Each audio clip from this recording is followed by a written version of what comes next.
Hello friends. A southern LA seems to be a meeting spot where people from all over the globe meet up. So they hang out, they eat American burgers and stuff, and of course they try to enjoy. Today I met Joaquín from Chile, and Joaquín works as an independent, not publisher, a writer. Yeah. So today I will be asking Joaquín how to become a writer and how to publish without being dependent on those publishers and stuff. But first of all, I want to ask you, why LA? Well, the thing is, I have been writing books for the last 4 years of my life, and I wrote a book about world history, which is named A Freak History, a World Freak History, really. That's the name in it, but in Spanish, as you can imagine. And then a freak history of music and a freak history of football, which here in the United States people would say soccer. So after that, and I'm going to your question now. Sure. After that, always looking for these big passions of humanity, I decided to write the freak history of film. And after spending more than a year reading and writing about Hollywood, well, I decided to come and see it for myself, and to see the place and to feel it and to immerse myself in what I have been doing for the last 12 months. Okay, so you are such an independent person that you don't need a job to survive, and you can sustain your living based on your books. So how popular are your books, and is it a profitable business?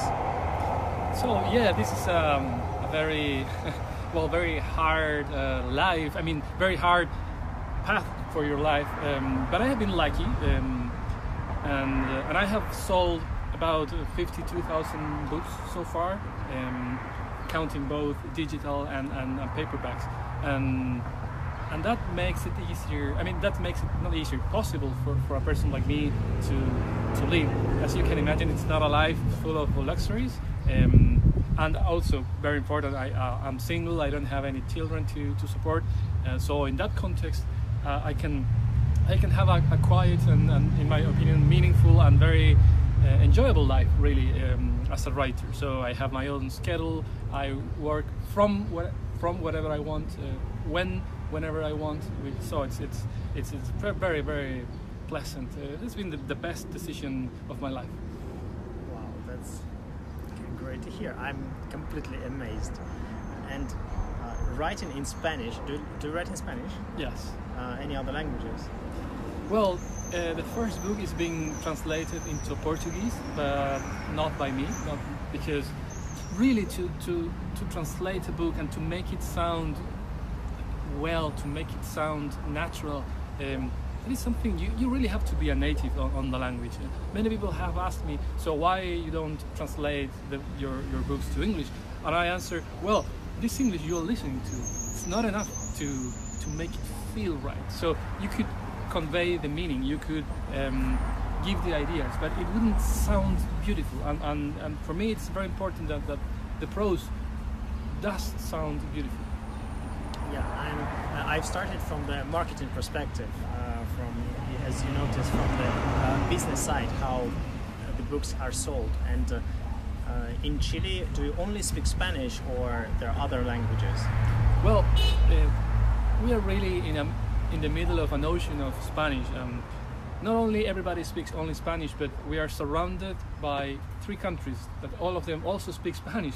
So really we are very far from any other language. It's like there is an ocean of Arabic in Africa and the Middle East, and there is an ocean of Spanish, and we are right at the bottom of that. Well, there are some indigenous languages, but rather small. Not many people speak them. And people who do, they normally speak Spanish in their houses. So it is really like a stronghold of Spanish in Chile. There is not much linguistic diversity. Can I ask you about a bit about your background? So, were you inspired by the example of your, I don't know, maybe parents or your grandfather or someone else? Because something tells me that like talented people, they don't normally come from nowhere. So normally it is the work of their parents. So is it the case with you? Well, so I come from my father is very traditional. He's a chemist and worked in an office all his life from 9 to 7 and very formal life with a suit and all. And this is really what he wanted for his children. And I'm an engineer, so when I decided to become a writer, he was very uneasy about the decision. He was very upset. Basically, he thought I was not going to make a living out of that. Like, so I was going end up begging for money to him or to my brothers, but I'm very responsible. And if my books stop selling, I would stop. I mean. That's life, and you have to earn a living. I'm not going to beg for that. But my mother, on the other hand, she's an artist. She's a painter, and that's where it's coming from. Yeah, I can definitely see something. She's a painter, and she also writes. She hasn't published anything yet, but she has spent her professional life as an artist, and I don't know how much of that I got. I also I have an uncle who is also a writer, so I don't know. This uncle is, of course, is on my mother's side. So okay. Yeah. Actually, I heard a lot of stories where fathers are more strict, they're more formal, and mothers are more I don't know. Like they allow time and effort for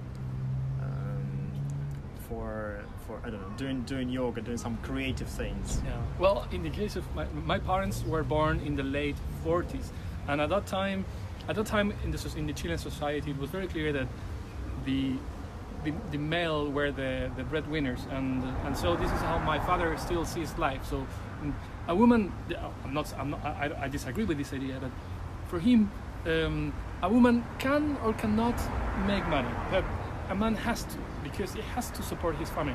And well, this is some way to view life. I see it differently, and well, we will see how the future goes. No, I see. Thank you for sharing this personal background. Now, a bit of academic, if you don't mind. Of course. Your Wikipedia page, for a moment, a Wikipedia page, okay, says that you've attended Colegio San Ignacio El Bosque. That's a good Spanish pronunciation. Thank you. I'm an English tutor, so I'm kind of like good with accents, so I can copy them. Okay, so you did civil engineering. That's right. Yeah, and at Pontificia Universidad Católica de Chile. That's right. Right, and you got a degree in hydraulic engineering. So what is hydraulic engineering, and like, was it really terribly boring for you to pursue this path? So this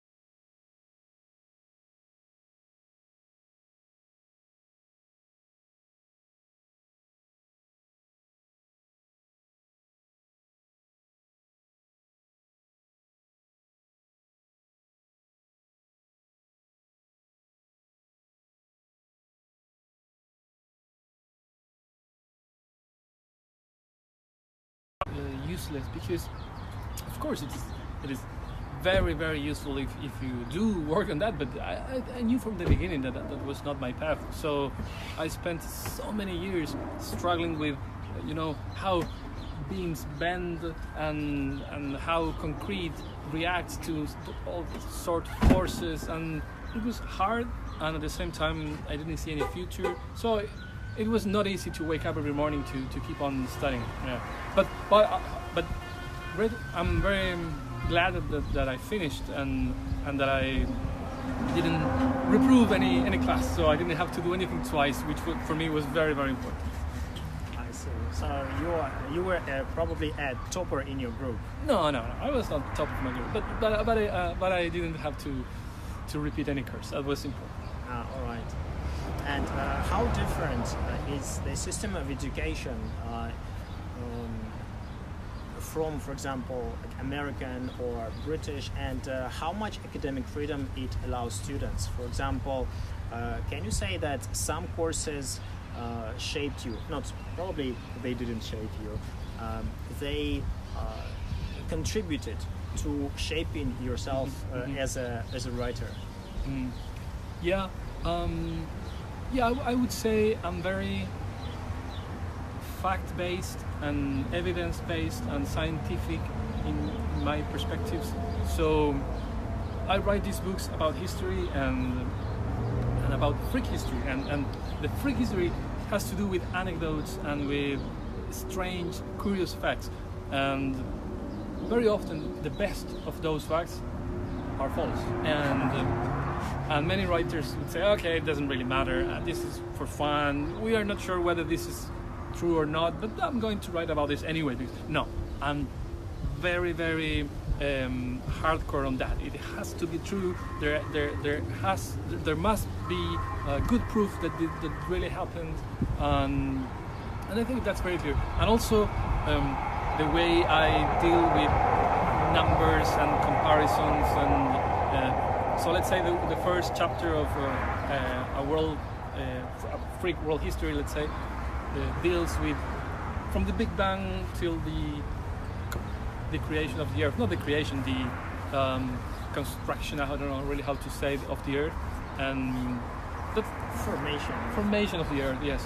And that's quite scientific, and there is a lot of astrophysics and that kind of information. So probably these same books written by, let's say, a historian, he will talk more about politics and less about science. And I do talk about politics, but in my books there is much more science than in a normal history book, much more.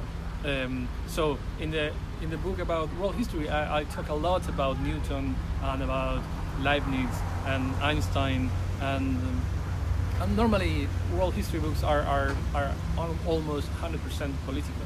And in the history of football, I do talk about some statistical qualities of the game, and I do comparisons, and there is a lot of numbers involved. Even in music there is a lot of math involved in music. Some chapters can be a little bit tough even.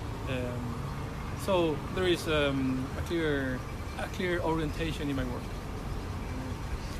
There are two things I just learned from these experiences of yours. One is that you don't have to be a professional, like, literary guy.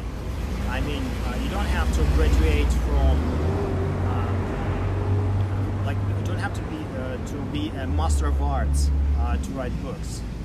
And the second one is that science background builds a solid foundation for fundamental understanding of life, and even in terms of vocabulary. A person, say, without this degree from Pontificia Universidad Católica de Chile, for example, wouldn't write a book, because this gave you the words, the information to put together, and your job was to analyze, look into it, and then present it from your perspective, how you see it. As you say, freak history, meaning it must be something quite entertaining, I believe. Well, that's the aim, to make it entertaining.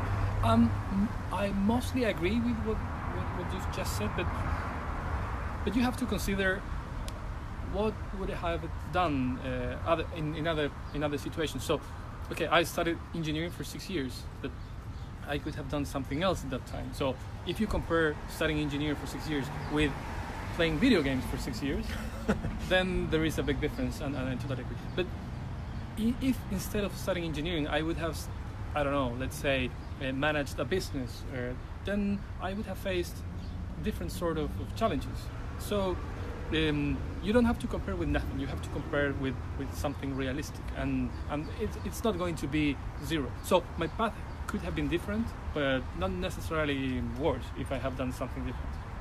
So technology was kind of played a controversial role here. I mean, from the one hand, on the one hand, so it helped giving you all this information while you were studying this course of to do hydraulic engineering, and on the other hand, by not playing games, going a bit away from social media and chatting online, and instead focusing on your literary work, meaning that you managed to focus in such a way that you are not wasted your potential on just meaningless chatter online. Yeah, I mean, not all the time. I as any normal person, I lost at times sometimes, but yes. But I'm very thirsty of information. I'm always reading, and when I walk, I'm listening to a podcast, and in general, I read a lot, and as I said, and also I'm always ready with my telephone on the pocket to write down when someone says something that could be a freaky fact. You know, I have a website with freak facts. Can you name it? It has been going. It's datosfreak.org. Datos means facts in Spanish, DATOS, and freak as in English, and it has been going, that website, for 15 years. 15 years. Yeah, and I publish one fact per day. So every day. So it has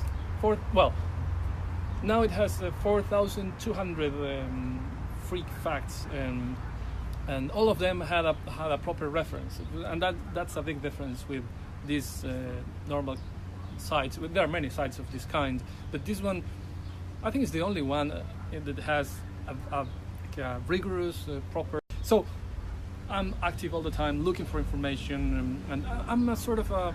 Some people collect stumps, and I collect information. That's basically how I see it. So here I would like to note that all of us collect information, especially, for example, when we start learning languages. Okay, which course is best? Maybe I should listen to this podcast, or maybe I should watch through BBC some specific program. So many of us get stunned by the availability of information, and instead of learning, so we end up in paralysis by analysis, unable to sheet this information, make it clear in our minds.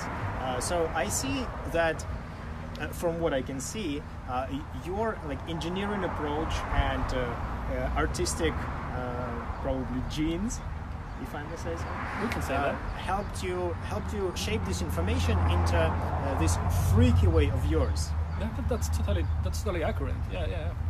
So I see the world through this particular lens, and this is when sometimes when something grabs my attention, it is normally because it is unusual, it is bizarre, it is unexpected. Yeah. Can you give one example of a freaky fact? I'm sure after watching this video, some of the viewers will go check your website and probably even buy your book. Well, they will have to use the Google Translator. It's in Spanish again. Come on, I've been attending a Spanish class, so I'm sure there are a couple of Spanish speakers watching us. Well, there are so many different facts. Let's say I will tell you this one. Do you know Jesse Owens, the runner? So he won the Olympic Games in 1936 in Berlin. He won most of the races he won. Anyway, he was like the great winner of those Olympic Games, which was very sad for Hitler, because Hitler wanted to show the world that his race was the superior race. And when he came back to the States, everybody was very happy about his triumph, and they organized a parade for Jesse Owens in New York, in Brooklyn. And when he finished the parade, there was there was a celebration in a hotel in his honor. So everybody went in, but he couldn't went into his own celebration through the main door because he was black. So he had to go to the service elevator while all the other guests going to his own honoring were going through the normal elevator. And there are many stories like this in the United States. Also, you know that the actress that won the Oscar for in Gone with the Wind, the best supporting actress, she was in the segregated part of the hall. She couldn't sit with the rest of the cast because she was black, and she won the Oscar. Was it seriously? Was it happening in the United States? Yeah. And so the Jesse Owens story is 1936, and Haiti McDonald, the actress, that happened in 1939. So you see, guys, you have to learn a bit of history, and you have to learn a bit of general knowledge. It's going to help you to become more or less successful, if not publish a book. Let's speak about your reading choices. Were you always a keen reader? Yeah. Since very young, I was a keen reader, and I read a lot when I was very young. And I believe, I'm not sure, it can't be proven, but I believe that helps a lot when you train these brain muscles when you are very young to have this let's say deep feeling for words and how they are constructed.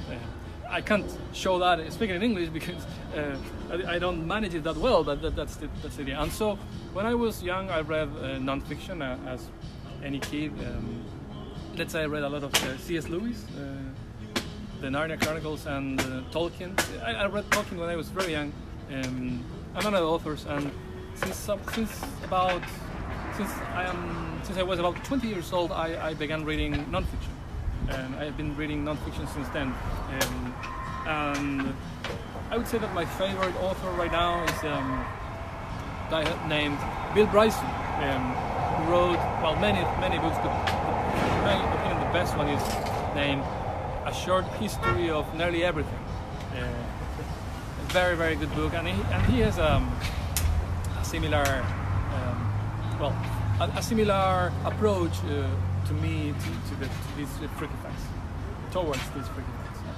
Yeah, so in part it's due to his perspective that you also went that way. Yeah, I was heavily influenced by him, although he's very free in the way he tell the stories. He jumps from one place to another, and now I'm going to talk about this, and now I'm going to talk about this other thing. And I'm, on the other hand, I'm very I go very well structured.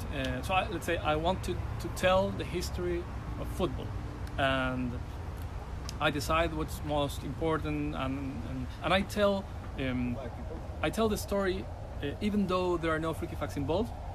If it's important for the sake of history, I tell it anyway. This other guy, Bill Bryson, only tells what he thinks it's fun.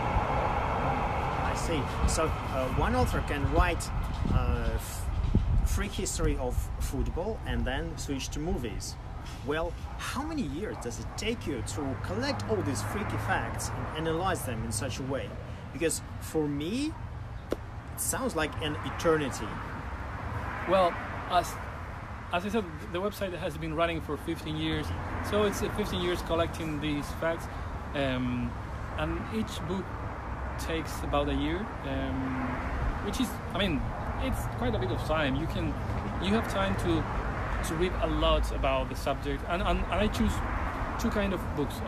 Let's say now I'm writing about the history of film, so I buy books about proper history of film, traditional history. So let's say in this case I bought the Oxford history of film, very academic, a little bit boring, long, but trustworthy. And on the other hand, I buy books with titles such as 1,000 Facts to Surprise Your Friends, yeah, which normally are not trustworthy. So I can't use them as a reference, but they help me to to discover these facts that I can then check somewhere else. Right. From this thorough background of yours, maybe you could give a suggestion to students that study with me, or the students who prepare for college, or who prepare for master's degrees, or who want to go on with their careers, enhance their skills, for example, in English. So can you give suggestions which books to read? Yeah, mine, of course. This is the most important. You should do that. So you have to learn Spanish and read them, but obviously you all are going to do that. Well, I would first give this other suggestion before books. Podcasts are really amazing, and I will tell you why.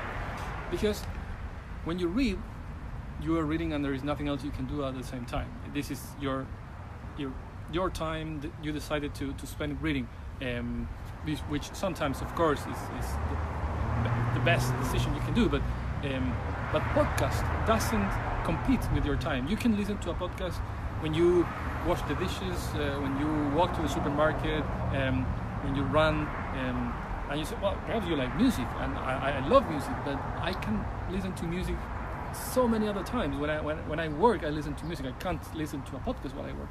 So this is the first suggestion, and it is not only very interesting, it is also a very good way to learn English. There are podcasts that, I mean, they speak, of course, much better than me and proper English. So you can choose anyone, and well, that's one big suggestion on my side. And then about books, well, I would repeat, Bill Bryson, he has this book I mentioned before. He has another book about the history of the English language, which is very cool, and also a book about the history of US English, and a very unusual book about the history of summer of 1927 that you think, oh well, that's very precise, but that's because that year so many different things happened. Then I suggest another author, Jared Diamond, the author of Germs, Guns and Steel and Collapse and Why Sex is Fun. Very, very interesting. Well, his style is not as fun. He's more serious. The information provided is so good. And then finally, I would say Steven Pinker, this psychologist from Harvard, which he speaks about the mind and how the mind works and how language works. A lot about language. Very, very, very interesting. Yeah. Wow, that came quite unexpectedly. I mean, such authors here that you would normally not find on the on the entrance of a bookstore. When I went to a Stanford bookstore several days back, I found books like How to Become Successful in 60 Days, like 8 Habits of Highly Successful People. No. What else? Like How to Make Friends with People by Carnegie. What else? Like bestsellers. Not my style, definitely. Yeah, sure. So let me digest this response. As far as I understood, you guys have to make a mix of academic literature and more entertaining stuff, so that altogether you have this like vibrant live English. And I think you would agree that Joaquin's English is up to the mark. So I would say at least of a master's degree of international level. Well, thank you. There's been mostly traveling. Huh? This is the school of life mostly, and also podcasts. and also podcasts. Can you recommend any? Freakonomics. Also, the title, it is so good. Freakonomics. Well, I must say, I came first. That book, the book Freakonomics, was published in 2006, and my website is from 2003. So they essentially have stolen your idea. Absolutely. I mean, this always happens. No. Freakonomics, 50 Things That Made the Modern Economy. Planet Money is a good one. How I Built This. In How I Built This, you can listen to the story of how big companies were created, like Instagram or Airbnb. Very, very fascinating. But I leave you with those for now. I could stay all afternoon giving suggestions. You're welcome to do that. One thing about your traveling experience, you mentioned it as well, and like right now you're obviously traveling. You're hitting the road. So any countries, places you would like to mention? Maybe give suggestions. Well, I have traveled a lot in my life. The first book was also written in the road. That was written in Europe and Alaska in 2014. I think if you could choose one country in your life, I would go for Nepal, because the mountains are so stunning. Super unexpected. Yeah, I would go for Nepal. Definitely the best landscapes you can imagine. No, that's if you like nature, and if you are more into human, well, let's say human endeavors, I would suggest Turkey. It is such an interesting place. Italy. Those are my suggestions. Yes. Italy, yeah. Well, unfortunately, I've never been to Italy, but I've been to Turkey, and I can say that it's a huge bazaar of people, of everything, and history. And history, of course, like the Byzantine period, and then the Turkish period itself, like all of it, all the colors, all the even languages, they're all mixed there. And they had in the west coast, they had a Greek period, and basically. Roman Empire, not Byzantine, for Roman Empire period, which was quite long, by the way. So everything has happened there, and Rome, it's Rome, an amazing city where you can, especially for a Westerner, perhaps for a Chinese, well, but for us, for me at least, so much happens there. A more functional question, because I'm an English teacher. So, when did you study? When did you start learning English, and how was it? Was it a conventional class? Yeah, I had conventional classes since early age, but teachers were terribly bad, and listening to your English, I wouldn't say that. No, but wait. So until the last year at high school, I knew very little, and I thought it was because you couldn't have it all. You couldn't have good math and good history and also good English. And we have 4 hours of teaching hours, which were 45 minutes each. So we have 4 teaching hours of English per week, and I thought that was the level you could expect for that sort of investment. And in my last year on high school, I had a native speaker. He was a priest, a Jesuit priest. The very first day of that class, my last year of high school, I realized that a good teacher can make a huge difference. Because then I learned more than the last 11 years put together. And so the very first class, he gave us a short story about a couple of pages. He said, now read it.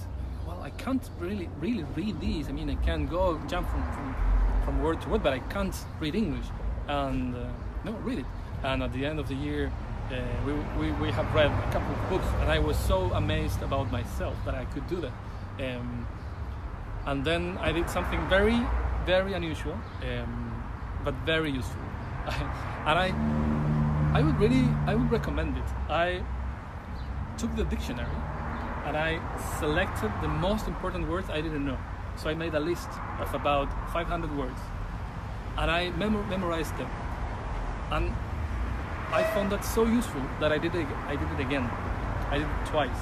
My first selection and then my second selection, and I memorized them all. And after that, I kept on reading.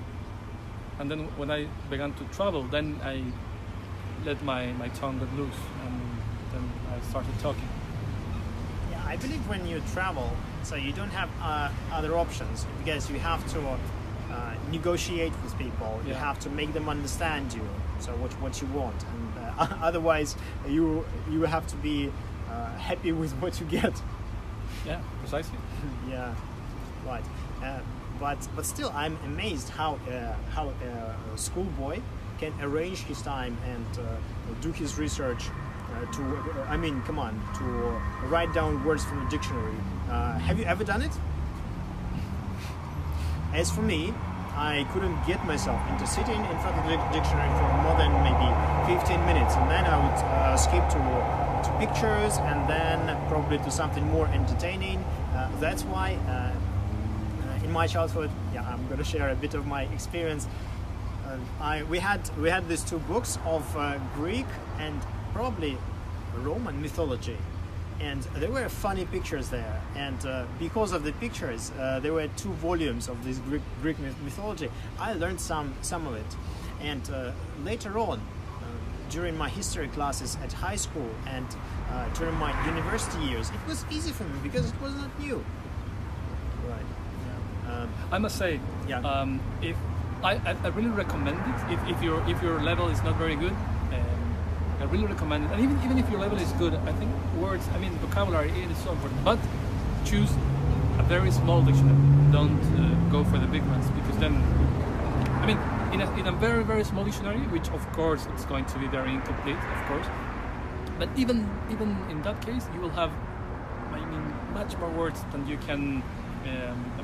There are going to be plenty of words you don't know in its smallest dictionary you can find. So go for the smallest, and so the amount of work is the least, and still you will make that step forward. Right. So from what I can say now, when you want to publish some book, organize this information, gather facts, and then what happens? Do you go to a publisher? I began with Amazon, self-publishing, so nobody asks you anything. You just go and publish, and then you, spread the word, and you can make some money. There is if people read it, of course. If people buy it, yes.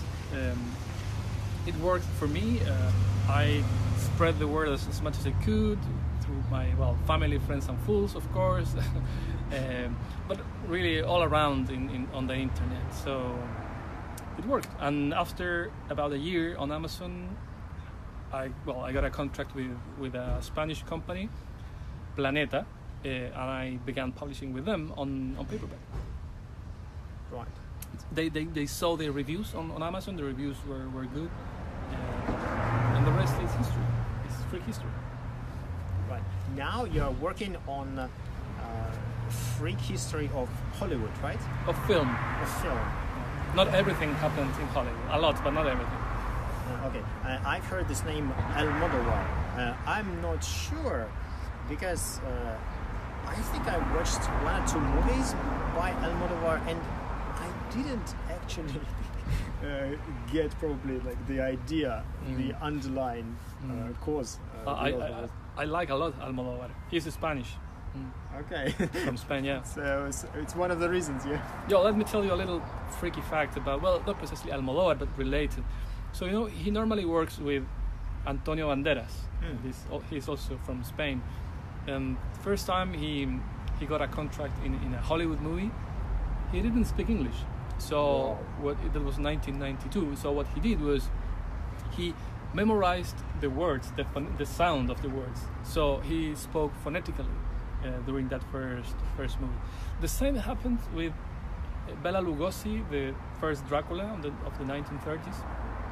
When he worked in Broadway, he was from Hungary, didn't speak English, so he memorized the sound of the words. Yeah. But then he learned, and when he acted in Dracula, at the time he already spoke English. To translate it into my language, fake it until you make it. Well, you can say. Right. How do I buy your book? Well, Amazon, unless you travel to South America. It is sold in Chile, Uruguay, Argentina, Brazil, and Mexico so far, in Spanish, and in Amazon everywhere. Thank you so much for this meaningful conversation. It means a world to me. Like meeting such bright people, interviewing them, and sharing all of it. Well, thank you. I enjoyed. Thank you so much. Bye bye. So hopefully meeting you somewhere viajando. Well, that's proper Spanish. Yeah. Yeah. Thank you for watching, guys. Bye.